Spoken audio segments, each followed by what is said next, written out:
The great work of the ages, which should really be taught at schools to every school child, is the journey that mankind is taking at the moment. In fact, it's a journey that mankind has taken since the beginning of this civilization. Why is it named the great work of the ages? Well, really, this is only the Masonic and magical societies which call it the great work of the ages. The other term for it could be God's work, which the religions use. They say we are on God's work. The magical societies, the great work of the ages. But what is it? In essence, the great work of the ages is the unification of the sum total parts of the universe so that the universe crystallizes into one object. Why would this need to be done? From the beginning of time, secret societies and religions have led humanity. When I say beginning of time, time actually began 4,320 BC. That was the beginning of what we might call our time frame. This is the beginning of a cycle. Not the beginning of time as such, but the beginning of a lineal time frame. Time in reality is cyclic, or to be more exact, can be noticed through a spiral. The galaxies, the universe itself is in a spiral motion. Time is gauged through changes in that cycle. If I go from here to here, the time that actually lapses from here to here, however small or great, is our demarcation of time. If nothing moved, there would be no time. Time and motion are completely like a dual force. Without motion you can't discuss time. Without time you can't discuss motion. So in this way, time and motion are together. Now, the lineal time frame is a time frame which goes from A to B, not exactly in a spiral, it cuts through the spiral. Lineal time frame would be attached to the male Godhead, whereas the cyclical time frame is attached to the female Godhead. For the human race to move in any direction whatsoever, we now call this movement progressive evolution. But it doesn't matter, that's something we can get into later. But for now, for mankind to go from point A to point B, it must follow a lineal time progression. So 4,320 BC, a system was created. That system involved placing humanity in a symbolic matrix. And the symbolic matrix was created to move the human race from point A to point B. We are nearly at point B now. Point B being the end of the cycle. The cycle has taken 6,000 years or so. It's been split into three main eras. These eras are astrological houses. So the cycle began with Taurus the bull, carried on with Aries the ram, and is now finishing Pisces the fish. Now, we don't really need to take notice of the anthropomorphic ideas between Taurus, rams, and fishies, but the point is they are astrological positions. Each position is a different, is where the Earth is in a different part of the galaxy, of our galaxy. The galaxy is in a different part of the Milky Way. The Milky Way is in a different part of the other parts of the universe. Now, each time, as the planets move, they exert an influence. This is what we call now astrology. Of course, in today's world, we have the Sun newspaper or the Mirror newspaper or whatever newspaper having their little daily horoscopes for us, but this is irrelevant and not really true astrology. Astrology can be explained in one simple way, or its influences can be explained. If any woman on the planet can tell me that they are not influenced by the moon, I will say astrology does not work. But as the moon does affect the female cycle, therefore their psyche, as we are all 80% at least water, we are all affected by the moon. But the moon and the earth are affected by the other planets in the solar system. The solar system is then affected by the other planets and other solar systems, etc., etc., etc. So astrology, in one sense, is probably the most high form of science or magic, call it what you will. As we enter the final years of the age of Pisces, we can see that from 6,000 years ago, when the majority of the human race on the planet were living hunter-gatherer, tribal-oriented lives, we now see in these final years humanity coalescing into one unit. This unit is, we can say, it's city-based. It obeys the same laws across the globe. I mean laws such as it obeys finance. It has the same numeric system. The alphabets are coalescing into one. Basically, if you go anywhere in the world, you're going to see Nike on people's feet, and you're going to see McDonald's in their mouths. We are unifying, uniting. This, if we remember from the beginning of this talk, is exactly in line with the great work of the ages, which seeks to unify every particle in the universe so that the universe becomes a crystalline object. This new world, this one world that we are, we might want to create, but we are a part of creating, is the physical manifestation of that move towards singularity.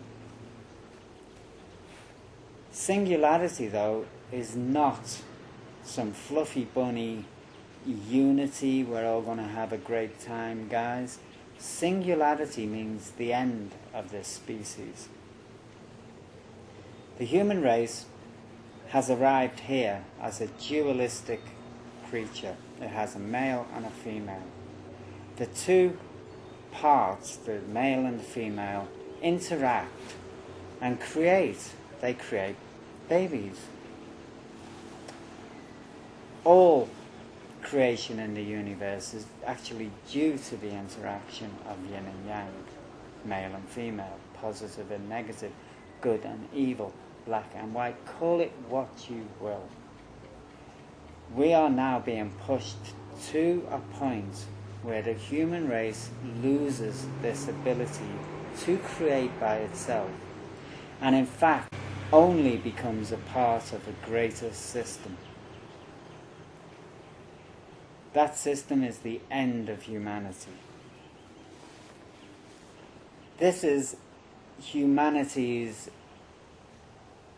act in a grander drama, in a great drama of the universe.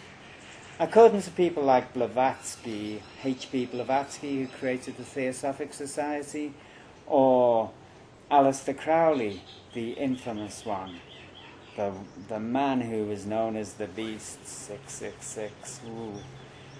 These people were a part of the magical societies, and they knew what this great work entailed. And they were quite happy to send humanity to a point where humanity lost its free will, lost its creative abilities. Because in their view, we were a part of a greater picture that we had to play a part of. That greater picture is the unification of the universe, as I said before. Blavatsky, even 150 years ago, claimed that, for example, if we wanted to understand the angelic hierarchy, we would understand that there are superior and inferior entities within the universe. And that is the angelic hierarchy. So, the higher levels, the higher sentient beings within the universe, as there must be many if we exist, they are all supposed to have been set on this job. They are all unifying their parts of, first of all, their worlds, then their parts of their galaxies, and eventually these greater and greater empires will all meet. And as they meet, they will fight, and then whoever wins becomes the new great one. As all these empires coalesce through violence, at the end there will only be one, and by that time the universe will have crystallized. That is the great work of the ages. So how do they do it with a male-female? How are they going to stop it? If they're going to stop it. What Are they do you going mean, to how? stop having male-female and Yeah. just androgynous? What Yeah. are they going to do? Well, you see, we are moving towards, again, singularity. The most unified creatures on this planet are ants and termites and bees. They make their population to order. They have the right amount of workers, the right amount of soldiers, the right amount of every part of their society. And it only has one female. We are actually in the process of creating laboratories which, in one sense, are our new mother, our new female. They're going to get away with it like this. The difference between what seems to be happening for humanity and the difference, say, in what we perceive as the natural world, is that we're doing it through what we now call technology. We are following a set of numbers. We are using numbers to recreate what basically is a hive society. Our singularity is digitally based. Why is that important? Well, now we're going to another facet of what our reality is. Our reality, in many senses, I would say in every sense, is created through our imagination, and our imagination is a projection of, or is confined to a set of 33 symbols. These symbols would be the root alphabetic vibrational noises of the 22 letters. First of all, we can say of the Hebrew alphabet, which would have been the Akkadian alphabet. But the 22 symbols plus the numbers 1 to 11. 11 is, in general, covert, hidden. But it actually defines imagination, as far as I can ascertain at the moment. The numbers 1 to 10 create unity. In a system, a mystical system known as Kabbalah, we have a tree of life which uses the numbers 1 to 11 plus the 22 letters of the Hebrew alphabet. This is basically the matrix. All thought that we can have, every thought we have, is tied to them 22 letters and the numbers. There is no escape from that. If we do escape, we're called lunatic and put in asylums, because now we are not tied into the structure, into the system. The numbers are dimensional properties. According to M theory, that we, the human race, exist in 11 dimensions. These, again, I am saying, are the 11 Sephiroth of the Tree of Life. 11-dimensional construct. The highest level of this construct in Hebrew is known as Keter. This is the number 1 in our series of numbers. 1, as Pythagoras said, is the number that creates all the other numbers. All the other numbers are fractions of 1. So all the numbers run back to 1. So our whole society is geared towards singularity, 1. Because we are, however many fractions we make of the number 1, we are still only a part of that 1, and that 1 is singularity. We are now, it's like as though the number 1 has been shattered into billions of pieces, and now it's being brought back into its unity of itself. And we are a part of being symbolically tied to become a part of that journey. Is the journey good for humanity? If you actually fancy, like, the idea of being an androgynous creature that has no free will, then yeah.